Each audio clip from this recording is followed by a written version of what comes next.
Mayos ka. Ayos lang upo. Busin mo yung gulay. Masarap yan. Masustansya sa katawan yan.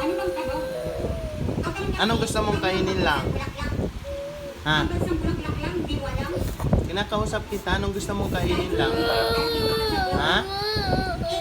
Ba't naiyak kasi? Ha? Hindi man. Picture lang to. Papakita ko kay mama. Sabihin ko, hindi ka nakain gulay eh. Kanin lang kakainin mo? Ha? Ba't ayaw mo ng gulay? Masarap yan, Baguio beans.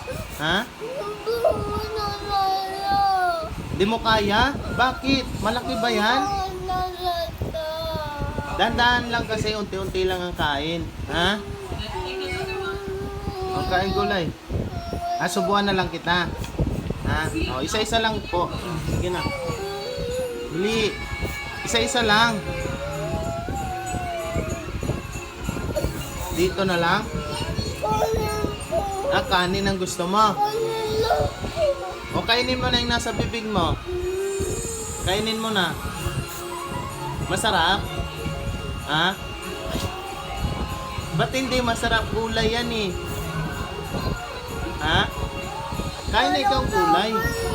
Para masustansya yung katawan. Ha? Parang laway.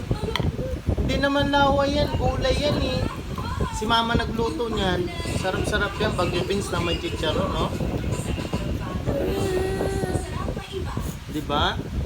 Ba't ayaw mo? Pagkagabi nga po, fish lang po ulam po eh. Ano pong ulam mo? Fish na parang po may buto. Fish na parang may buto. Opo. Chicken po yung sinasabi mo. Ulam mo sa gabi. Sabi daw po ni mama, kagabi po eh. Fish na may buto. Fish na may puto? May tinik. Hindi ka naman nakain ng isda na matinik eh. Gulay na lang para walang tinik yan, no? Subuhan na lang kita para makakain kang gulay. Ha? O ayos ka na ng upo. Kain gulay. Subuhan na lang kitang gulay. Subuhan na lang ni Papa. Isa. Kain ako.